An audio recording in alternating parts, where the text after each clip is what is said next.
محترم حاضرین جماعت و حاضرین جمعہ، نوجوان دوستوں، بزرگان ملت اسلامیہ، عزیز بچوں، پردہ نشین خواتین اسلام،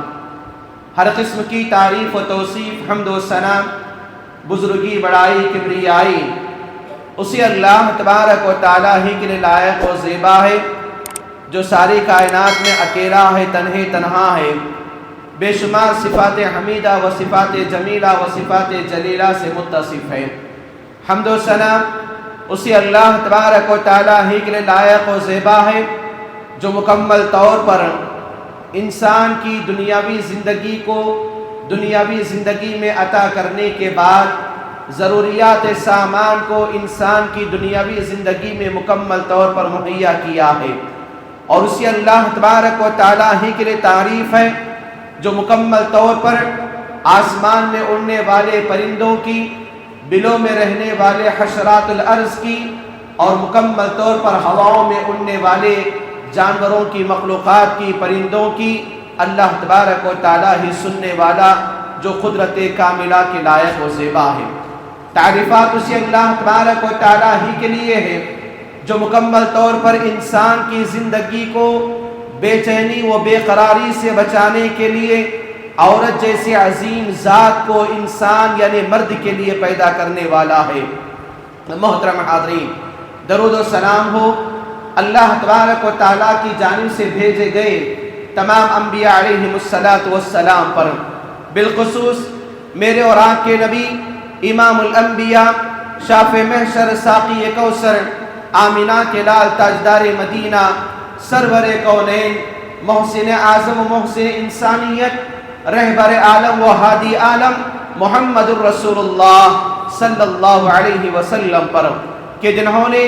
اپنے رب کی طرف سے لاہ کلام کو اپنی امت تک پہنچایا، جس میں ذرہ برابر بھی کمی نہیں کی اور ذرہ برابر بھی زیادتی نہیں کی۔ یا ایھا الذین آمنوا صلوا علیہ وسلموا تسلیما۔ اللہم صل علی محمد وعلی آل محمد کما صلیت علی ابراہیم وعلی آل ابراہیم انک حمید مجید۔ اللہم بارک علی محمد وعلی آل محمد کما بارکت علی ابراہیم وعلی آل ابراہیم انک حمید مجید۔ محترم حاضرین جماعت و حاضرین جمعہ، میں اپنے خطبے کو شروع کرنے سے پہلے آپ تمام احباب سے گزارش کرتا ہوں، جو لوگ ٹیک لگائے ہیں اپنے ٹیک کو چھوڑ دیں، اور درمیانی صف، پہلی صف ہماری خالی ہے، آپ لوگ انشاءاللہ سب سامنے پہلی صف میں آ جائیں، تاکہ خطبے کے اصول، خطبے کی سنت و آداب میں سے ایک ادب ہے کہ اللہ کے نبی صلی اللہ علیہ وسلم کا یہ فرمان ہے کہ خالی جگہ کو چھوڑ کے نہ بیٹھیں، کیونکہ وہاں پر شیطان آ جاتا ہے اور باتوں کے سننے سنانے میں خلل ڈال دیتا ہے۔ لہٰذا خطبے کے آداب یہ ہے کہ ہم خالی جگہ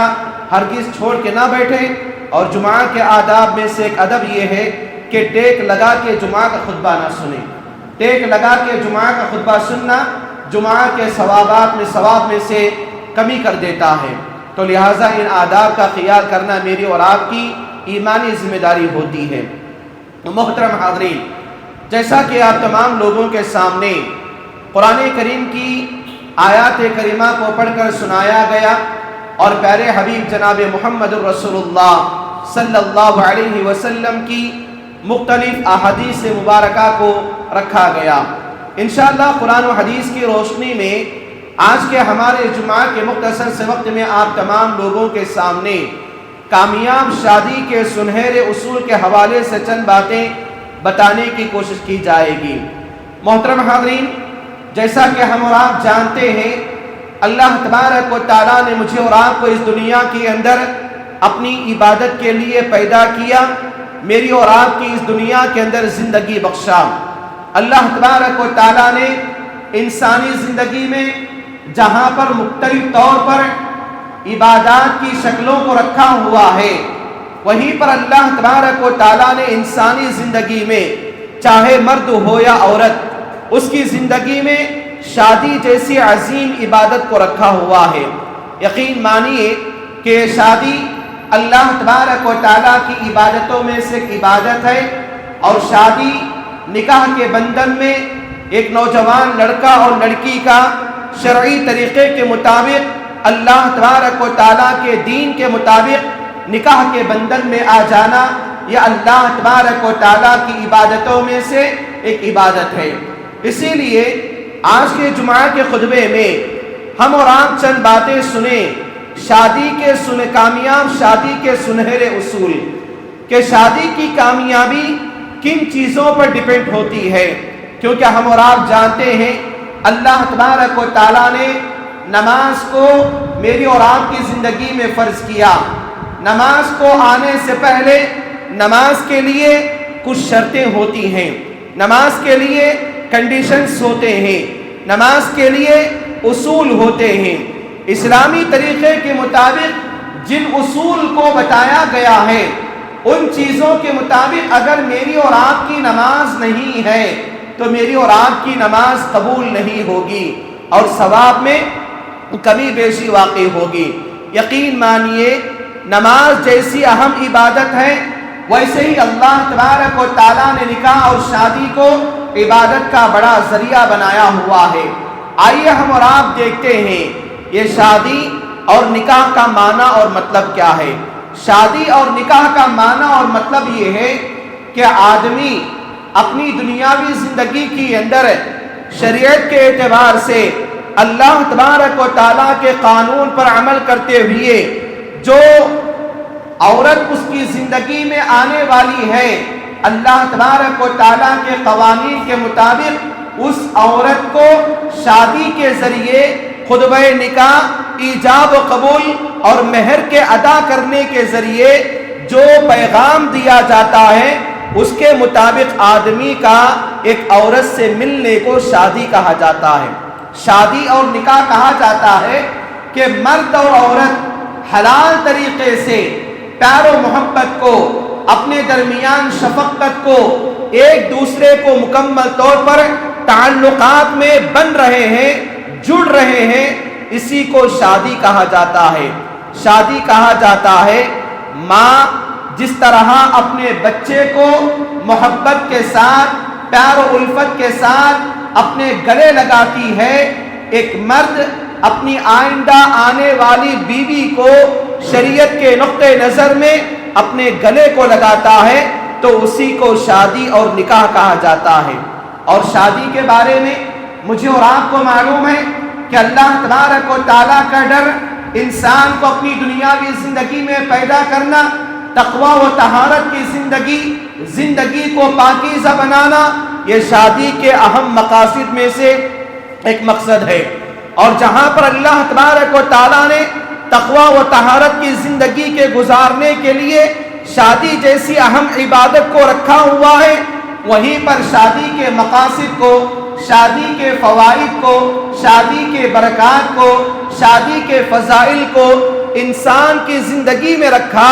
کہ آدمی اپنی دنیاوی زندگی کے اندر سچائی کو اپنائے، صدق و صفا کی زندگی گزارنے والا بن جائے، پیار و محبت کی زندگی کو اپنائے، زندگی میں ہونے والی عورت کے نہ ہونے کی وجہ سے جو الجھنے، جو پریشانیاں، زندگی کا جو ادھورا پن ہوتا ہے اس کو دور کرنے کے لیے اللہ تبارک و تعالی شادی جیسی عظیم عبادت کو رکھا ہوا ہے۔ ایک آدمی دنیا کے اندر زندگی گزار رہا ہے اس کی نسل کو باقی رکھنے کے لیے اللہ تبارک و تعالی نے شادی جیسی عظیم عبادت کو رکھا تاکہ آدمی اپنی دنیاوی زندگی کے اندر زندگی میں شادی کے ذریعے اس کی اولاد آنے کے بعد اس کی اولاد کا مکمل طور پر ایک نسل کا سلسلہ زمین پر چلتا رہے۔ گویا کہ یہ شادی ایک عظیم عبادت ہے جو انسان کو نسل انسانی کی حفاظت کے لیے، نسل انسانی کی بقا کے لیے اللہ تبارک و تعالیٰ نے شادی کو انسانی زندگی کے اندر ایک عبادت کا ذریعہ بنایا۔ اور پیارے نبی جناب محمد رسول اللہ صلی اللہ علیہ وسلم نے بیان فرمایا کہ آدمی کو اپنی دنیاوی زندگی کے اندر شادی کے ذریعے ایک پاکیزہ پن، ایک پاکیزہ زندگی، طہارت کے مطابق زندگی کو اپنی دنیاوی زندگی کے اندر اصول اور طریقہ بتایا اور ذریعہ بتایا کیونکہ یہ شادیاں، یہ نکاح آدمی کو اپنی دنیاوی زندگی میں جہاں پر اس کے جسم کی پاکی صفائی کا، اس کی روحانی پاکی صفائی کا، اس کے معاشی پاکی صفائی کا، اس کے معاشرتی پاکی صفائی کا، اس کے نفسیاتی پاکی صفائی کا اللہ تبارک و تعالیٰ کی جانب سے پیغام دیتی ہے۔ اسی لیے جو آدمی شادی کرتا ہے، یقین مانیے وہ آدمی روحانی اعتبار سے، جسمانی اعتبار سے، نفسانی اعتبار سے، معاشی اعتبار سے، معیشتی اعتبار سے اپنی دنیاوی زندگی کے اندر پاکیزہ رہتا ہے۔ اور اللہ کے نبی جناب محمد رسول اللہ صلی اللہ علیہ وسلم نے بیان فرمایا، الطہور شطر الایمان، النظافۃ نصف الایمان، پاکی صفائی آدھا ایمان ہے، النکاح نصف الایمان بتا کر یہ پیغام دیا کہ نکاح انسان کے لیے آدھا ایمان ہے، اور نکاح کی زندگی یقین مانیے انسان کو اپنی دنیاوی زندگی کے اندر کامیابی کی طرف لے جاتی ہے۔ میرے بھائیوں، میں اور آپ خطبہ نکاح کے اندر اللہ تبارک و تعالیٰ کی تینوں آیات کو جو آیات خطبہ کہلاتی ہیں، ان آیات کو میں اور آپ پڑھتے ہیں جس کے اندر اللہ تبارک و تعالیٰ تقوی کی زندگی کو اپنانے کا حکم دیتا ہے، طہارت کی زندگی کو گزارنے کا حکم دیتا ہے، زندگی میں رشتے ناتوں کو جوڑے رکھنے کا حکم دیتا ہے، زندگی میں اللہ تبارک و تعالیٰ کے لیے سچائی کو اپنانے کی تعلیم دیتا ہے۔ یہ تمام باتیں اللہ تعالیٰ کے فضل و کرم سے مجھے اور آپ کو معلوم ہے کہ شادی کے برکات، شادی کی فضیلتیں، شادی کے مسائل، شادی کی مکمل طور پر سنہرے واقعات میری اور آپ کی زندگی کے اندر کیا بڑھتی ہیں۔ میرے بھائیوں، میری اور آپ کی زندگی کے اندر سنہری زندگی، کامیاب شادی کے سنہرے اصول بتائے گئے ہیں۔ شادی کرنا اصل مقصد نہیں ہے، اصل مقصد یہ ہے شادی کے بعد اللہ کی جانب سے جو برکتیں ہوتی ہیں ان برکتوں کو اپنی دنیاوی زندگی کے اندر حاصل کرنا، یہ شادی کے اہم مقاصد میں سے ایک مقصد ہے۔ میں اپنی تمام زندگی کے اندر یہ چیزیں میں اور آپ دیکھیں کہ آج اپنی دنیاوی زندگی کے اندر شادی کی تیاریوں میں اور آپ لگ جاتے ہیں۔ جیسے منگنی ہوتی ہے، رسم و رواج کا معاملہ ہوتا ہے، شادی کی تیاری کا معاملہ ہوتا ہے، ڈیٹ فکسنگ کا معاملہ ہوتا ہے، یہ تمام چیزیں ہونے کے بعد شادی کی تیاریوں میں میری اور آپ کی زندگی کے ایام لگ جاتے ہیں، جہاں پر دلہے کی طرف سے ہونے والے مطالبات، جہاں پر دلہن کی طرف سے ایک باپ کو کیا مطالبہ ہوتا ہے، وہ پورے کے پورے مطالبات اپنی دنیاوی زندگی کے اندر ایک باپ اپنی بیٹی کے خواہش کے مطابق، اپنے آئندہ آنے والے داماد کے مطابق اس کی خواہشات کو پورا کرنے میں پورے کا پورا شاپنگ کے معاملے میں لگ جاتا ہے۔ جہاں پر شادی کے معاملے میں کپڑوں کی شاپنگ، زیورات کی شاپنگ، سامان وغیرہ کی شاپنگ، یہ تمام کی تمام چیزیں میں اور آپ تیاری کے اندر لگ جاتے ہیں۔ یقین مانیے میری اور آپ کی زندگی کے اندر جہاں پر بھول ہوتی ہے، جہاں پر میری اور آپ کی زندگی کے اندر ایک بڑی غلطی پائی جاتی ہے، وہ یہ کہ ہم اپنی دنیاوی زندگی کے اندر میری اور آپ کی وہ بچی جو 20 سال، 25 سال، 18 سال ہم نے اپنی دنیاوی زندگی کے اندر اپنی بچی کو کھانا دیا، پانی دیا، کپڑا دیا، مکان دیا، جائیداد دیا، وراثت کا حق میں باقاعدہ اس کا حصہ نکالا، لیکن شادی کے بعد کی زندگیوں کے اندر میں اور آپ اپنی بچیوں کو نصیحت کرنا بھول گئے، کیونکہ سنہرا جو موقع ہوتا ہے، کامیاب شادی کا سنہرا اصول جو ہوتا ہے وہ اپنی بچیوں کو بتایا جائے۔ جہاں پر اپنی دنیاوی زندگی کے اندر ایک بچے کی شادی ہوتی ہے، باپ کی، ماں کی یہ خواہش، یہ مکمل طور پر خواب ہوتا ہے کہ میرا بچہ دلہا بنے گا، اپنے سر پر صحرا باندھے گا اور اس کے لیے ایک بہو ہم لائیں گے۔ میرے بھائیوں، اپنی دنیاوی زندگی کے اندر لڑکے کی تمام خواہشات کے مطابق اس کے مکمل طور پر ہم ادا کر لیتے ہیں، لیکن ہم اپنے بچے کو شادی کے بعد کی جو زندگی گزارنے کا، اس کی شادی کامیاب بنانے کا ہم اصول اور طریقہ نہیں جانتے۔ اسی لیے جیسا کہ بیان کیا جاتا ہے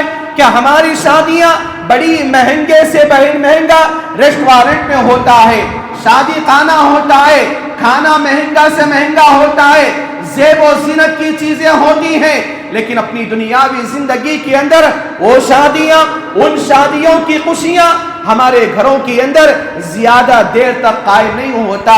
1 ماہ 2 ماہ شادی ہو گئی، گزر گیا شادی کا وقت، مکمل طور پر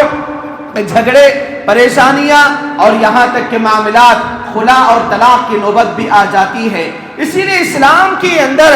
شادی ہونے کے بعد کامیاب شادی کے اصول کو اللہ تبارک و تعالیٰ نے اپنانے کی تاکید دیا، کیونکہ اللہ تبارک و تعالیٰ کے اصول وَلَا تَقْرَبُوا الزِّنَا، لوگوں تم اپنی دنیاوی زندگی کے اندر زنا کی طرف، بدکاری کی طرف، بے حیائی کی طرف، فحاشی کی طرف، ننگے ناچ کی طرف اپنی دنیاوی زندگی کے اندر کبھی نہیں جانا، کیونکہ اللہ تبارک و تعالیٰ نے اسلام کے اندر نکاح کو لا کے زنا کو ختم کرنے کا حکم دیا، شادی کو اپنا کر زنا کی مکمل طور پر بدکاری کو سماج و معاشرے سے خاتمے کا حکم دیا ہے۔ میرے بھائیوں، آئیے میں اور آپ چند اصول کو دیکھتے ہیں کہ اللہ تبارک و تعالیٰ نے پیارے نبی جناب محمد رسول اللہ صلی اللہ علیہ وسلم نے، صحابہ کرام رضی اللہ عنہم نے اپنے بچوں کی، بچیوں کی شادی کے موقع پر کن اصول کو اپنانے کی تاکید کرتے تھے۔ میرے بھائیوں، سب سے پہلے میں آپ لوگوں کے سامنے چند باتیں بتاؤں گا جہاں پر مکمل طور پر ہمارے اسلاف، ہمارے انبیاء اپنی بچیوں کی بدائی کے موقع پر، اپنی بچیوں کی رخصت کے موقع پر اپنی بچیوں کو باقاعدہ نصیحت کیا کرتے تھے۔ آج ان نصیحتوں کو میں اور آپ میری زندگی کے اندر اور آپ کی زندگی کے اندر اپنانا بے حد ضروری ہے، کیونکہ میری اور آپ کی بچی، میری اور آپ کی محبت، میرا اور آپ کا لاڈ و پیار اپنی پوری زندگی مکمل طور پر زندگی کے شروعات مراحل میں گزار لیتی ہے۔ 20 سال 25 سال تک میری اور آپ کی بچی میرے اور آپ کے لاڈ و پیار میں، میرے اور آپ کے محبت میں، میرے اور آپ کی الفت کے اندر گزار دیتی ہے۔ اور یقین مانیے یہ لڑکیاں، یہ بیٹیاں جو ہوتی ہیں باپ کا کلیجہ ہوتی ہیں، باپ کا لقے جگر ہوتی ہیں، یہ لڑکیاں باپ کا خون ہوتی ہیں، یہ لڑکیاں جن سے اللہ تبارک و تعالیٰ بیٹوں سے زیادہ باپ میں بیٹیوں کی محبت فطری طور پر اللہ تبارک و تعالیٰ رکھا ہوا ہے۔ یقین مانیے اللہ تبارک و تعالیٰ نے ایک لڑکی کو اپنے سسرال میں کیسا رہنا ہے، اس کا طریقہ مجھے اور آپ کو انبیاء علیہم السلام کی سنت سے، سلف صالحین کے طریقے سے بتایا۔ اور آج کے معاشرے کے اندر یہ ضروری ہے جہاں پر میں اور آپ اپنی بچی کو دنیا کے سامان، دنیا کے زیورات، دنیا کے کپڑے، مال و متاع دینے کی فکر کرتے ہیں، اپنی بچی کو سسرال میں جانے کا طریقہ، زندگی کے گزارنے کا طریقہ میں اور آپ نہیں بتاتے۔ آئیے ہم اور آپ دیکھتے ہیں، حضرت عبداللہ بن جعفر بن ابی طالب رضی اللہ عنہ کے بارے میں آتا ہے، وہ بیان فرماتے ہیں کہ ان کے بارے میں آتا ہے کہ جب ان کی بیٹی کی شادی کے بعد رخصتی کا وقت آیا تو انہوں نے اپنی بیٹی کو بلایا، اپنی بیٹی کو باقاعدہ بتایا، اے بیٹی تو میری دل کا کلیجہ ہے، میرے لقتے جگر ہے، میری تو نور نظر ہے، اے میری بیٹی اب تو میرے گھر سے رخصت ہو کے تیرے شوہر کے گھر کو جا رہی ہے۔ یہ اصول اپنا لینا، کامیاب شادی ہو جائے گی، شادی میں کامیابیاں آ جائیں گی۔ اور اپنی بیٹی کو نصیحت کرتے ہوئے کہتے ہیں، اے میری بیٹی اپنی زندگی کے اندر جہاں تک ہو سکے اپنے شوہر کو ہمیشہ تو خوش رکھنے کی کوشش کرنا، اور یقین مان لے اللہ تبارک و تعالیٰ اسی کے اندر تیری کامیابی لکھا ہوا ہے۔ اور اپنی بیٹی کو نصیحت کرتے ہیں، بیٹی اپنے شوہر کے لیے آنکھوں میں سرما لگانے کی پابندی کرنا، اور اپنے شوہر کے لیے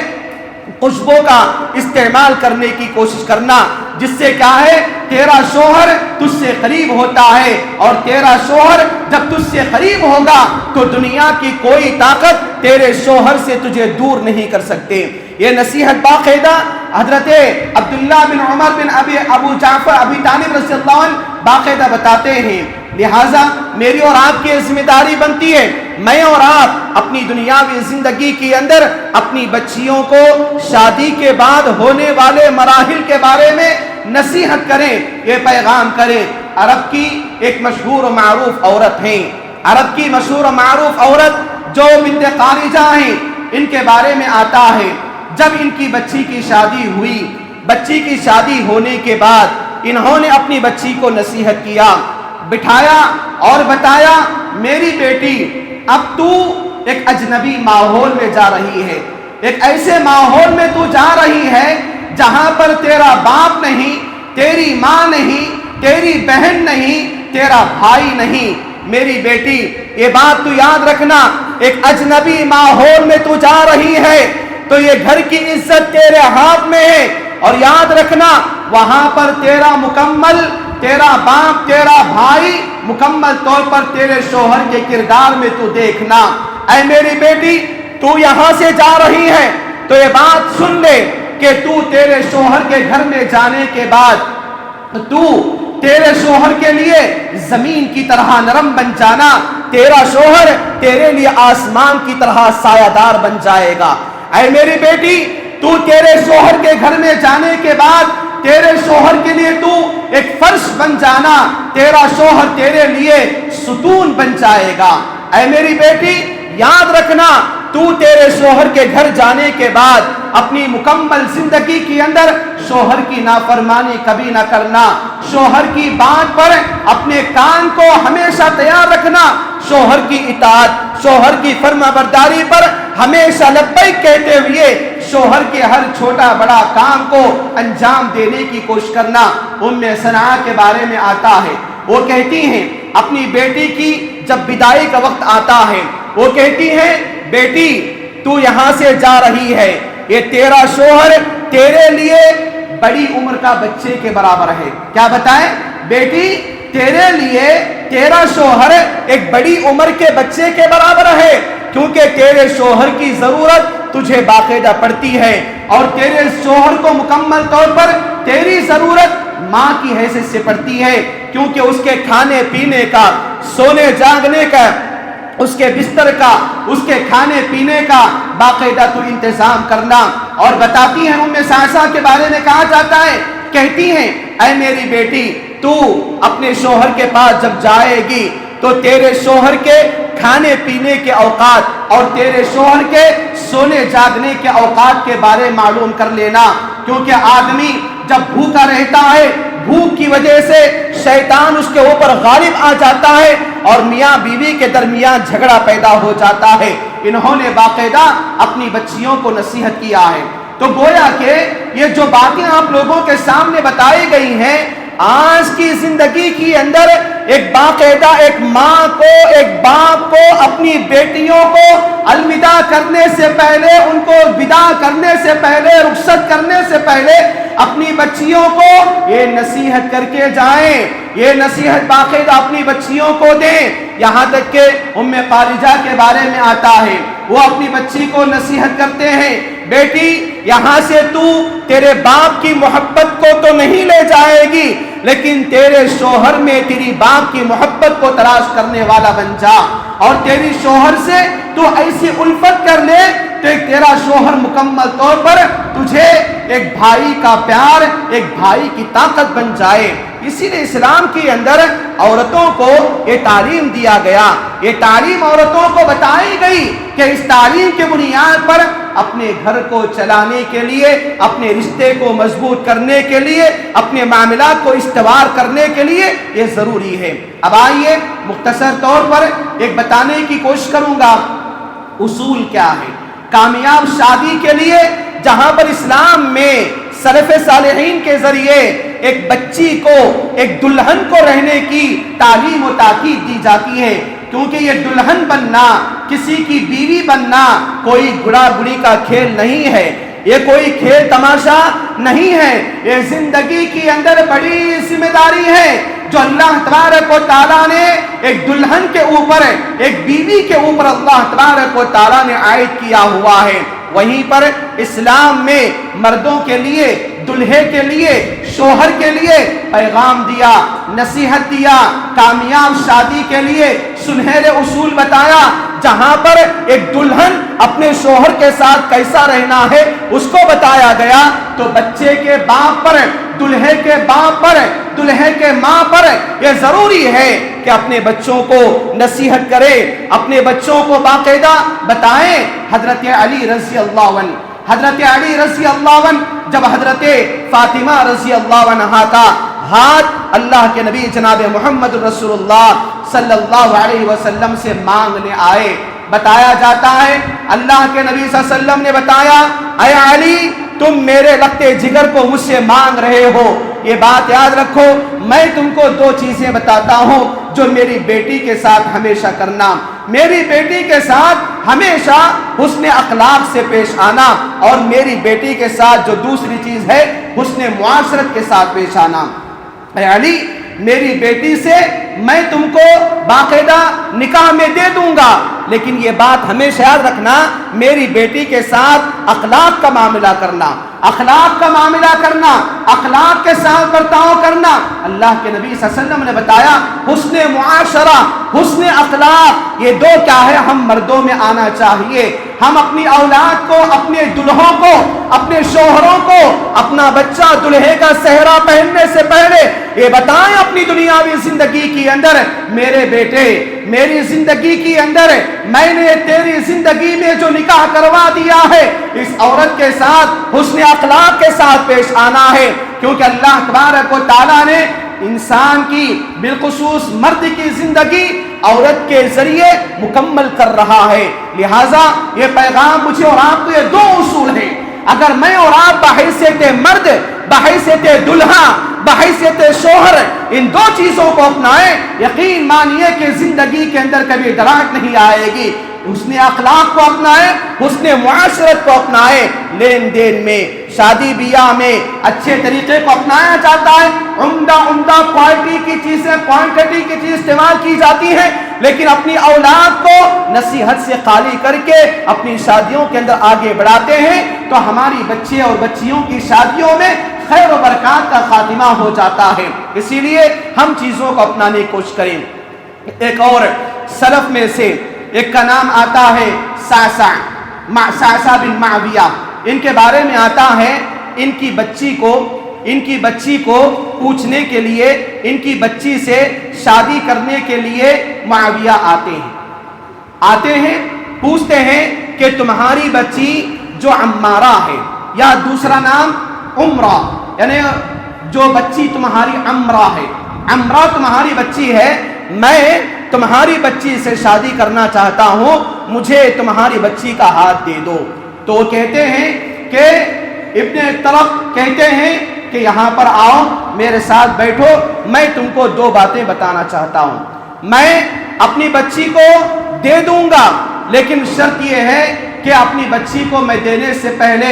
میں تم سے یہ نصیحت کرتا ہوں کہ تم مجھ سے کوئی چیز نہیں مانگ رہے ہو، کہ تم مجھ سے کوئی ریڈیو، ٹیلی ویژن یا کوئی استعمال کی چیز نہیں مانگ رہے ہو۔ میری بچی کوئی چیز نہیں ہے، میری بچی کوئی کھلونا نہیں ہے، میری بچی بحیثیت انسان ہے جس کو تم باقاعدہ اپنی نکاح میں مانگ رہے ہو۔ اور یاد رکھو میری بچی کوئی جانور نہیں ہے، میری بچی کوئی جانور نہیں ہے کہ میں اس کو آپ پوچھے میں اٹھا کے دے دوں، ایسا نہیں ہے۔ یہ بات یاد رکھو، میری بچی انسان ہے، میری بچی بحیثیت بشر اس دنیا کے اندر آئی ہے، لیکن یاد رکھنا میری بچی کے سامنے کبھی بھی میری برائی مت کرنا۔ نصیحت کیا کی ہے؟ دلہے سے نصیحت، شوہروں سے نصیحت، دیکھو میری بچی کو تمہارے نکاح میں رکھ لو، میں دے دوں گا، لیکن پہلی کنڈیشن یہ ہے میری بچی کے سامنے کبھی میرے بارے میں برا بھلا میری بچی کے سامنے کبھی باتیں نہ کرنا۔ اور یاد رکھو میری بچی کے سامنے اس کی ماں کے بارے میں، اس کے بھائیوں کے بارے میں، اس کی بہنوں کے بارے میں کبھی برائی سے، بے عزتی سے بات نہیں کرنا۔ کبھی ان چیزوں کو اپنی زبان پر لانے کی کوشش نہ کرنا۔ اور یہ بیٹے تیسری بات، میں میری بچی کو تم کو دینے کے لیے تیار ہوں، لیکن یہ بات یاد رکھو کہ میری بچی جب تمہارے پاس آئے گی تو تم میری بچی کے ساتھ باپ کی محبت کو اختیار کرنا، بھائی کا پیار دینا، کیونکہ میری بچی اتنے سال میرے گھر میں رہی، ایک اجنبی ماحول میں تمہارے ساتھ آنے کے لیے تیار ہے، تو میری بچی کو نفسیاتی طور پر آج کا میڈیکل یہ کہتا ہے، پہلے زمانے میں ہمارے انبیاء ہمارے اسلاف نے یہ بات کہہ دیا تھا، آج کا میڈیکل یہ کہتا ہے ایک خاتون کو، ایک بیوی کو، ایک دلہن کو اپنے پاس رکھنے کے جو اصول بتایا جاتا ہے وہ اصول یہ ہے کہ نفسیاتی طور پر ایک شوہر پر ذمہ داری ہے کہ شوہر وقت ضرورت اپنی بیوی کے لیے باپ بن جائے، اپنی بیوی کے لیے بیٹا بن جائے، اور اپنی بیوی کے لیے بھائی کا پیار دے، کیونکہ اپنی بیٹی کے لیے وہ نصیحت کرتے ہیں، ابن طرف نصیحت کرتے ہیں، اے میرے داماد، جب تو میرا داماد ہوگا یہ بات یاد رکھنا، ایک بچی کو اپنا باپ جدا کرتا ہے، لیکن اس موقع پر اس سے پہلے میری بچی جب بیمار پڑتی، میری بچی کو کوئی تکلیف پہنچتی، تو میں میری بچی کو شفا ہونے تک، میری بچی کی تکلیف دور ہونے تک اس کو اپنی زندگی کے اندر کوئی کام کرنے نہیں دیتا۔ اے میرے داماد، میری بچی کو جب تم لے جاؤ گے، میری بچی کی اگر طبیعت بگڑ گئی تو باقاعدہ اس کا تم خیال کرنا، اور کمزوری کے موقع پر میری بچی سے کوئی کام نہیں کرانا۔ یہ نصیحت کی ہے، یہ نصیحت مجھے اور آپ کو اپنی دنیاوی زندگی کے اندر بحیثیت شوہر، بحیثیت دلہا اگر ان سنہرے اصول کو اپنائیں، یقین مانیے میری اور آپ کی زندگی، میری اور آپ کی شادی کی بات کی زندگی جنتی بن جائے گی، میرا اور آپ کا گھرانہ جنتی محل بن جائے گا، میں اور آپ، میرے اور آپ کی بیویاں جنتی شوہر، جنتی بیویاں بن جائیں گے، میرے اور آپ کے ماں باپ جنتی ماں باپ بن جائیں گے، میری اور آپ کی اولاد جنتی اولاد بن جائے گی۔ یقین مانیے آج اپنی دنیاوی زندگی کے اندر اپنی اولاد کو شادی کرنے سے پہلے، اپنی اولاد کو شادی کے بندھن میں پرنے سے پہلے اپنی اولاد کو یہ بتائیں، ایک بچی کے لیے بتائیں شوہر کے لیے کیا ذمہ داری ہے، ایک بچے کو بتائیں بیوی کے لیے کیا ذمہ داری ہے۔ ایسا نہیں کہ میری اور آپ کی بیوی، میری اور آپ کی بیوی یہ کسی کی بچی ہے، یہ کسی کی لاڈلی ہے، یہ کسی کی شہزادی ہے، یہ کسی کا دل کا کلیجہ ہے، یہ کسی کے لیے لگتے جگر ہے، یہ کسی کا نور نظر ہے، یہ کسی کے اپنی دنیاوی زندگی کے اندر باپ جیسا بھی ہو، باپ جتنا غریب ہو، لیکن بذات خود اپنی بچی اس کے لیے شہزادی کے برابر کی ہوتی ہے۔ اسی لیے اپنے لگتے جگر کو جدا کرنے سے پہلے کئی باپ ایسے ہوتے ہیں جو اپنے دل پر پتھر باندھ کے اپنے داماد کے حوالے کر دیتے ہیں۔ میرے بھائیوں، اپنی دنیاوی زندگی کے اندر ہم نکاح کرتے ہیں، ایجاب و قبول کرتے ہیں، ایجاب و قبول کے اندر یہ کہتے ہیں میں نے قبول کیا، میں نے قبول کیا، میں نے قبول کیا۔ کیا قبول کیا؟ کیا قبول کیا میں اور آپ؟ قبول کرنے کا مطلب اسلام کے اندر کیا بتایا گیا ہے؟ یہ قبول کرنے کا مطلب یہ ہے کہ میں آنے والی میری بیوی کو، جو زندگی کے اندر جو عورت میری بیوی بنی ہوئی ہے، میں اس کے سر پر سایہ رکھوں گا، اس کے لباس کو مکمل طور پر اہتمام کروں گا، اس کے کھانے پینے کا اہتمام کروں گا۔ سلف کہتے تھے جو بچہ ان کی بچیوں کو پوچھنے کے لیے آتا، جو داماد بنتا، اپنے باقاعدہ بتاتے اے داماد، اے بیٹے یہ بات یاد رکھنا کہ میری بیٹی کو جب کھلانے کا معاملہ آتا، میری بیٹی کو کھلانے کے معاملے میں کبھی آگے پیچھے نہ ہونا، آگے پیچھے نہ ہونا۔ آج ہم بڑے معاملات دوستوں کے ساتھ گئے خرچ کر دیے، فرینڈ سرکل میں گئے خرچ کر دیے، پارٹی میں پیسوں کو اڑا دیے، لیکن جب گھر میں اپنی بیوی اور بچوں کو خرچ کرنے کی بات آتی ہے تو ہمیں خرچ یاد آتا ہے، ہمیں بیماری یاد آتی ہے، ہمیں دشمنیاں یاد آتی ہیں۔ میرے بھائی اسلام کا طریقہ نہیں ہے، اسلام کا طریقہ یہ ہے میں نے قبول کیا۔ کیا قبول کیا؟ قبول یہ کیا کہ میں اس کے لیے مکمل طور پر کھانے پینے کا 99 کا انتظام کروں گا. میں نے قبول کیا. کیا قبول کیا؟ میں اس کے آنکھوں سے آنسوؤں کے خاتمہ کرنے کو قبول کیا. میں کیا قبول کیا؟ میں نے یہ قبول کیا کہ اپنے وقت پڑے تو باقاعدہ بیوی کے لاڑ و پیار کو برداشت کرنے کا، وقت پڑے بیوی کے لیے اپنے بھائی کے طرح اس کے اندر ایک سنجیدگی، ایک وقار، ایک ہمت دینے کا. میں نے ان چیزوں کو اپنی عورت کے حق میں قبول کیا. کیا قبول کیا؟ قبول یہ ہے ہن لباس لکم وانتم لباس لہن. اللہ تبارک و تعالیٰ نے بتایا یہ تمہارا لباس ہے اور تم اس کے لباس ہو. بیوی شوہر کا لباس ہے، شوہر بیویوں کے لباس ہے. یہ کیا مطلب ہے کہ میں نے قبول کیا. کیا قبول کیا؟ جس طرح میں اور آپ کپڑے پہنتے ہیں، کپڑے پہننے کے بعد میرے اور آپ کے جسم میں کیا پھوڑا ہے، کیا پھنسی ہے، کہاں پر زخم ہے. میرے اور آپ کا کپڑا میرے اور آپ کے جسم کے عیبوں کو چھپاتا ہے، میرے اور آپ کے عیبوں کو، کمزوریوں کو چھپاتا ہے. میں اور آپ کیا قبول کیے؟ قبول کرنے کا مطلب کیا ہے؟ قبول کرنے کا مطلب یہ ہے میرے حق میں جو بیوی آئی ہوئی ہے یہ انسان ہے، اس کے اندر کمزوریاں ہیں، اس کے اندر چند کمزوریاں ہیں. ان کمزوریوں کو میں بیٹھ کر میری بہنوں کے ساتھ، میں بیٹھ کر میری ماں کے ساتھ، میں بیٹھ کر میرے محلے کی عورتوں کے ساتھ، میں بیٹھ کر میری دوستوں کے ساتھ، کسی کے ساتھ میری بیویوں کے کمزوروں کو بیان نہیں کروں گا. میں قبول کیا اس کے اندر جو کمزوریاں ہیں ان کمزوریوں کو چھپانے کے لیے، اس کے اندر جو اچھائیاں ہیں ان اچھائیوں کو اپنا کے رشتے کو آگے بڑھانے کے لیے میں نے قبول کیا. ایک مرد اپنے ذات کے طور پر قبول کیا کہتا ہے. کیا قبول کیا؟ قبول کرنے کا مطلب اپنی دنیاوی زندگی کے اندر یہ پایا جاتا ہے کہ میں اور آپ اللہ تبارک و تعالیٰ سے یہ عہد و پیمان کر رہے ہیں، میں اور آپ اللہ سے وعدہ کر رہے ہیں، میں اور آپ اپنی بیوی کے باپ سے، اپنے سسرے سے ایک داماد میں نے قبول کیا. یہ قبول کے موقع پر وعدہ کر رہا ہے کہ اپنی دنیاوی زندگی کے اندر زندگی کے کسی موڑ پر بھی اپنی بیوی کا ہاتھ نہیں چھوڑوں گا. اللہ تبارک و تعالیٰ کے خیر و برکات کے نازل ہونے کا وقت ہوتا ہے. لہٰذا میرے بھائیوں یہ قبول ہونے کا مطلب یہ ہے اپنی دنیاوی زندگی کے اندر جہاں پر دلہے کی ذمہ داریاں ہوتی ہیں، جہاں پر دلہن کی ذمہ داریاں ہوتی ہیں، جہاں پر شوہر کی ذمہ داریاں ہوتی ہیں وہیں پر بیویوں کی ذمہ داریاں ہوتی ہیں. تو اللہ تبارک و تعالیٰ میاں بیوی کے لیے چند اصول بتایا ہوا ہے. بیوی کے الگ اصول ہیں،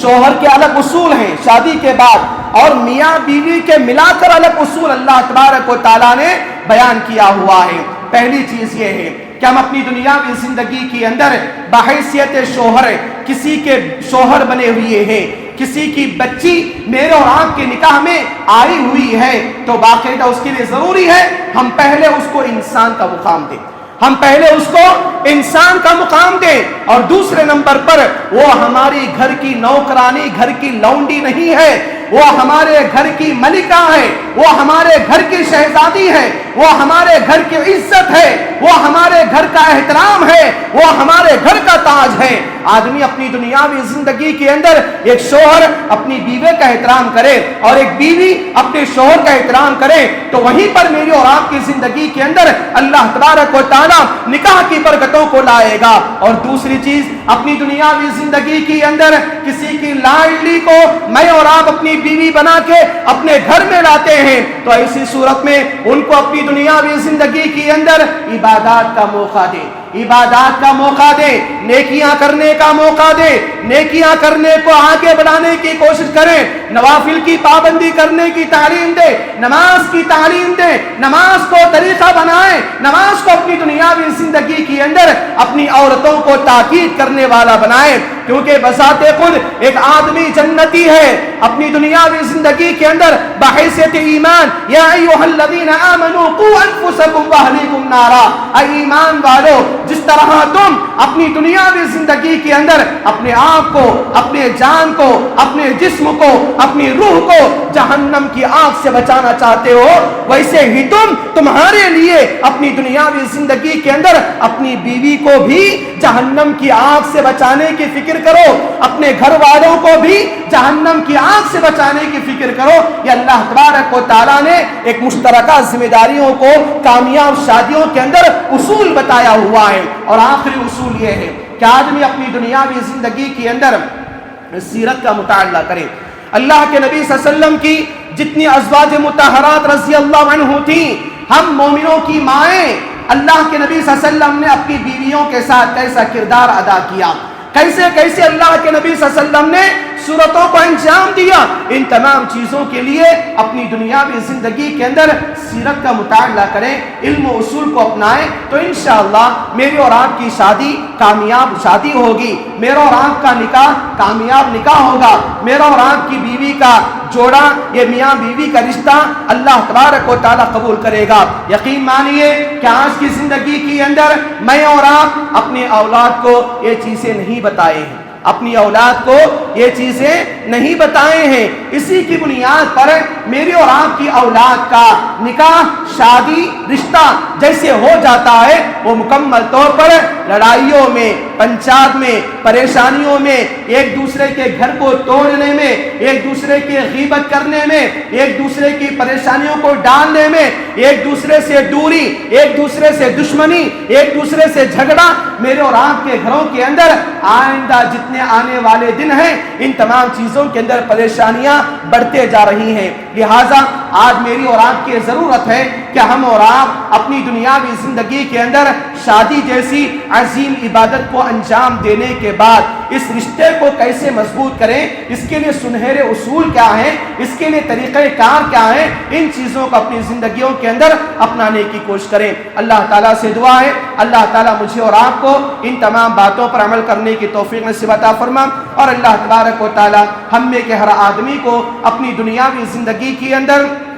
جو شادی کے اصول ہیں، رہنما اصول ہیں، اللہ تعالیٰ ان کو ہمیں اپنانے کی توفیق نصیب عطا فرما۔ قرآن و حدیث کی روشنی میں ہمیں اپنے رشتوں کو انجام دینے، رشتوں کو گزارنے، رشتوں کو جوڑنے کی توفیق نصیب عطا فرما۔ اللہ تعالیٰ ہمارے رشتوں میں خیر و برکات نازل عطا فرما۔ اللہ تعالیٰ ہمارے رشتوں کو جنت رشتہ بنانے کی توفیق نصیب عطا فرما۔ اللہ تعالیٰ ہمارے رشتوں کو نظر بد سے بچا۔ اللہ تعالیٰ ہمارے رشتوں کے اندر حاسدین کے حسد سے بچا، ظالمین کے ظلم سے بچا، فتنہ پروروں کی فتنہ پروری سے بچا۔ آمین رب العالمین۔ اقول قولی ھذا واستغفر اللہ لی ولکم وما توفیقی الا باللہ۔ السلام علیکم ورحمۃ اللہ وبرکاتہ۔